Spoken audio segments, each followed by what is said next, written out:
Hello, look at this awesome room here. You know, this awesome room can be considered a pretty cool set, right? But here's the thing. Your boy has got a new office, baby. I'm about to take you there. However, it's kind of far away, so I'm kind of going out of my way just to show you guys this incomplete office because it is incomplete, but I kind of want you guys to see it. So anyway, let's go. Hey, Taco. Ow.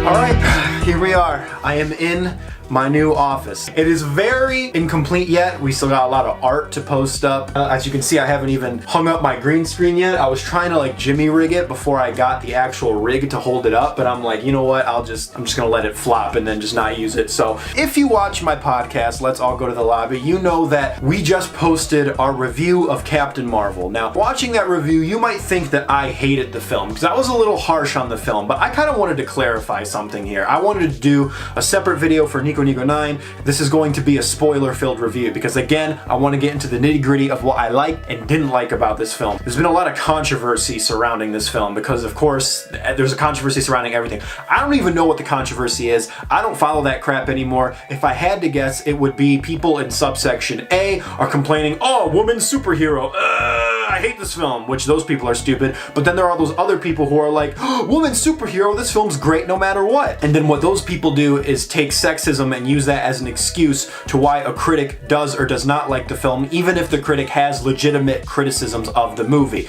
And I'm not in that camp either. You know what I do love though? I love Mar-Vell, I love Carol Danvers, I love the Captain Mar-Vell comic books, I love the Captain Mar-Vell storyline, I love the MCU, so I want to come in with kind of an unbiased look of how I felt about the film. Captain Mar-Vell is the 21st film in the MCU. It's basically a bridge between Avengers Infinity War and Avengers Endgame. The film stars Brie Larson as Carol Danvers, aka Captain Mar-Vell. She awakes on Hala, which is the Kree homeworld, in the midst of this Kree-Skrull war, and she's basically trying to find out who she is. She has no memory of who she is, but she gets flashbacks, kind of a la Wolverine style, and then that eventually leads her to Earth with Talos, the villain of this movie, following her. And it's kind of her origin story, you know, your typical Marvel origin story that you've been getting a lot. So, did I hate this film? I guess the short answer would be no. But did I like this film? Again, the short answer would be no. This film is very middle of the road for me and it's very mediocre. A lot of Marvel movies like to add upon their predecessors. Even like Civil War built on Ant-Man. It added to the character. It didn't take away anything from that character. Captain Mar-Vell, I believe, is the first Marvel movie to actually take away from the character. One of the biggest gripes I had personally was Brie Larson's performance. Brie Larson is a great actress. If you've ever seen Room, she's absolutely fantastic. She won an Oscar for that film, so she's obviously a great actress. For me personally, I feel like she was a little bit miscast. Now, that doesn't mean that's entirely her fault. A lot of actors depend on their directors. I don't really know what they were going for, but to me, her performance kind of came off really wooden, and she didn't really have a lot of charisma. This whole smiling thing or whatever, I don't care about that. She doesn't have to smile, but at least give her some type of personality. To me, it kind of seems like the character was just going through her motions and stuff was just kind of happening. There was really no conflict or inner conflict inside of her. There was really no drama within the character. I felt that was kind of going on inside of her, and we'll get to the lack of conflict later on in the video, but I was also a little bit upset by was Nick Fury. I feel like this could have been a good opportunity to kind of expand on the character of Nick Fury.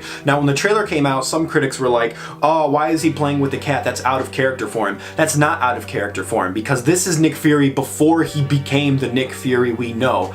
But the thing is, I was expecting to see the arc of that character. Yeah, he can start off kind of goofy and naive like how he was during the film and how he was throughout the film, but he has to eventually kind of, you know, at least take one step forward to becoming the Nick Fury we know and love, and I was kind of expecting that to happen. That really didn't happen. He was the same guy from the beginning of the film to the end of the film. I know it's kind of a superfluous.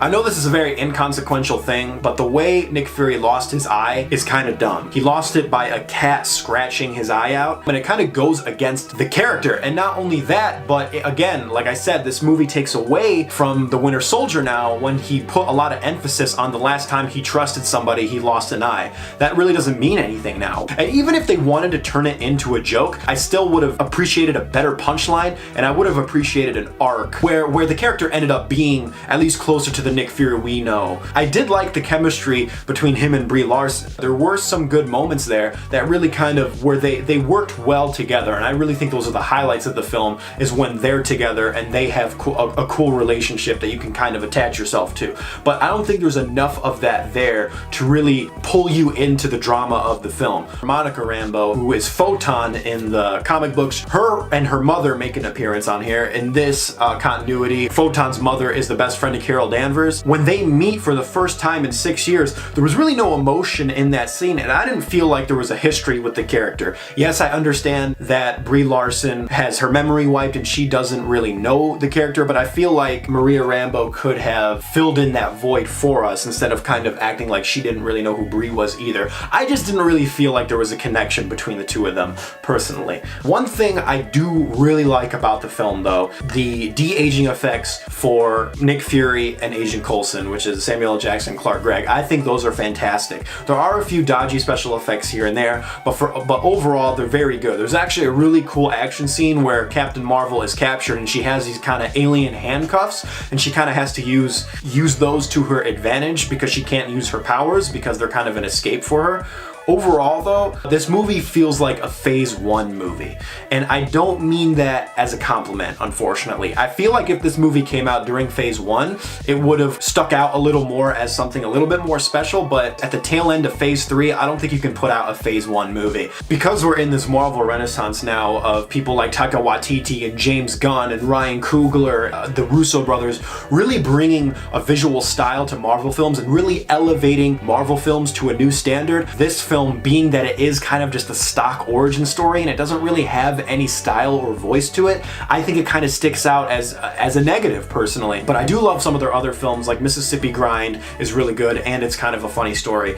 It's just kind of a shame that I don't think their voice really shined through this film. I liked the 90s setting. I thought the 90s setting was really cool, but I felt like there were other things that were underutilized in the film. And Agent Coulson, he's barely in it, man. He's only in like 2 or 3 scenes, and that's kind of sad. People like Ronan didn't do anything in this film. Why was Ronan even in this film? I thought this could have been a cool opportunity to kind of redeem that character from Guardians, because in Guardians he was just kind of a one-note bad guy. I felt like there could have been more depth to that character added in this film so we can kind of learn about his backstory. I kind of wish he was the main villain, in all honesty. Same thing with Korath, he's just kind of there again. Instead, we have the Skrulls. The Skrulls are basically these shape-shifting aliens. I really appreciate some of the Easter eggs of the Skrulls, like how the little minion Skrulls kind of look like the old Skrulls from the comic books. I thought that was pretty cool. And Ben Mendelsohn plays Talos, who is the main villainous Skrull, right? Until halfway through the film when there's like a really drastic change in his character and it's revealed that him and the Skrulls are basically the good guys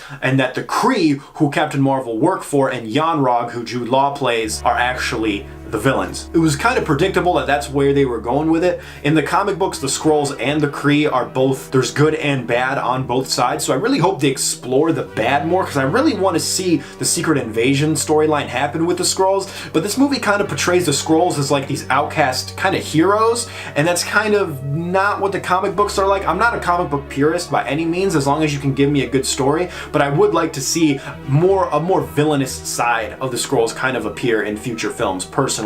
They turn the Skrulls into sort of like a refugee sort of thing, which brings me to my next complaint, which is the political messaging. I don't mind if the film has an agenda. This film very much kind of had an agenda, but what I like about a film like Wonder Woman, or any film that does this, is I like it when agendas are very subtle. I think it's a very delicate balance, because some films really like to shove that down your throat. That's just not something I like to see, and I kind of saw that here. There was definitely an agenda kind of happening with this film, and the core of the agenda's message I agree with, women empowerment, that's great, but I feel like it was just shoved down the viewer's throat a little too much. We're starting, and I've heard a lot of people on the both right and left side of the political spectrum here say that they're tired of the political commentary fatigue that is happening within media nowadays. And I agree. I'm kind of just sick and tired of seeing that. You know, I'm not saying that these aren't important things to talk about, but when I'm watching a Marvel movie, I want to see a Marvel movie with interesting characters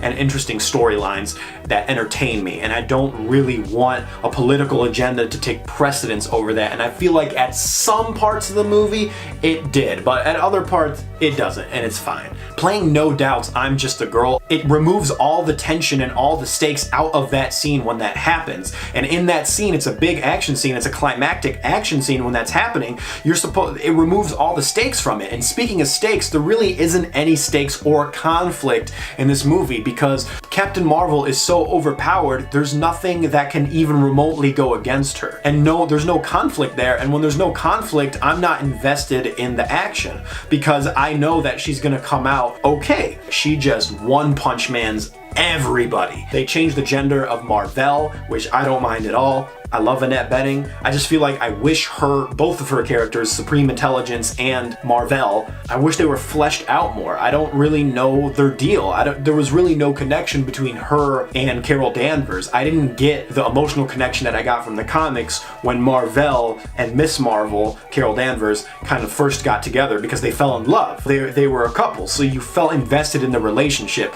In this one, they kind of chose to do a mentor-mentee thing. That's fine, but that wasn't necessarily in my opinion, fleshed out enough for me to care about Mar-Vell's character. And another thing that's annoying too is I'm kind of sick of seeing the Tesseract. I'm sick of that being the MacGuffin, and it kind of breaks the timeline because it doesn't make sense between, wait, if the Tesseract's here, how did it end up here to there and that and everything? And this film kind of breaks the timeline in a lot of ways. It's almost like Anna Boden and Ryan Fleck didn't watch any of the other Marvel movies before making this one. This is definitely in my bottom 3 Marvel films. The way to do it is you go by phase. In phase 1, my least favorite is Iron Man 2, and then in phase 2 it was Thor 2, and this one is unfortunately Captain Marvel. So those are my 3 kind of, you know, lower tier Marvel films, but that doesn't mean any of them are bad per se. I can watch Thor 2 and Iron Man 2 and still enjoy myself. They're still very watchable movies. I don't think Marvel has had a terrible film yet, personally, in my opinion. Some people might disagree, but I personally think that. I don't think Captain Marvel is terrible. I just wish they kind of fleshed out the character more, and I hope they build upon the character in Endgame and future installments of Captain Marvel. This is by no means as bad as Iron Fist, but hopefully they can kind of pull an Iron Fist and make me like the character with later installments. Because again, from the comics, I love Carol Danvers. I like Captain Marvel, and I like, you know, the new version of Captain Marvel. I love the whole Marvel storyline, the whole Mar-Vell storyline, the death of Captain Mar-Vell. I thought that was pretty awesome. So I'm gonna give this movie a 5 out of 10. It's pretty average to me, kind of middle of the road, but hopefully they can build on it in further installments. Oh, and one last thing I did love about it, the Stan Lee tribute in the beginning and Stan Lee's cameo, amazing. It's completely poignant and I love it.